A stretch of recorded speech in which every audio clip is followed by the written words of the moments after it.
అసలు ఆడవాళ్ళని రాజకీయంలో తేకూడదు, చాలా రాంగ్. మొన్న జరిగింది, ఓకే అతను ఏదో క్షమాపణ చెప్పాడు, వేరే విషయం. కానీ దీనికన్నా చాలా వల్గర్గా అసెంబ్లీలో చాలా వల్గర్గా చాలామంది మాట్లాడిన వాళ్ళు ఉన్నారు. సో అసెంబ్లీ ఎట్లా చెడిపోయింది?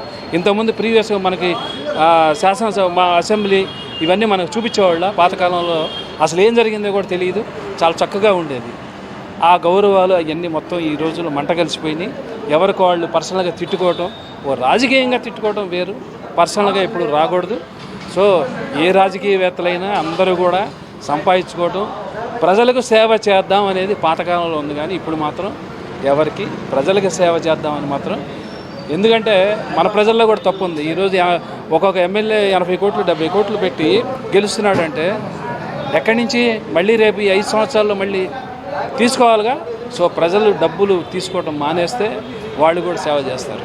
సో సోషల్ మీడియా అనేది చాలా చక్కగా ఉపయోగించుకోవచ్చు. ఎందుకంటే మనకు అమెరికా నుంచి రష్యా నుంచి ఎన్నెన్నో వార్తలు ఎన్నెన్నో ఇది వస్తూ ఉంటాయి. ఇంతకుముందు పాతకాలంలో ఏమైనా చూసేవాళ్ళం కాదు. ఇన్స్టాగ్రామ్ ముఖ్యంగా యువత మాత్రం చాలా చెడిపోతుంది. దాని మెయిన్ ఏంటంటే మాదక ద్రవ్యాలు. హైదరాబాద్ మరీ పాస్ట్, హైదరాబాద్ కూడా గుంటూరులో కూడా వస్తుంది ఆ సొసైటీ ఇది అంతా. సో పిల్లల్ని చాలా జాగ్రత్తగా మనం అబ్జర్వ్ చేసుకొని, ఇంజనీరింగ్ చదివే స్టూడెంట్స్ కూడా మంచి భవిష్యత్తు ఉన్న భావి పౌరులు ఉన్నారు చాలామంది. అందరూ కూడా కాన్సన్ట్రేట్ స్టడీస్ మీద చేయాలి.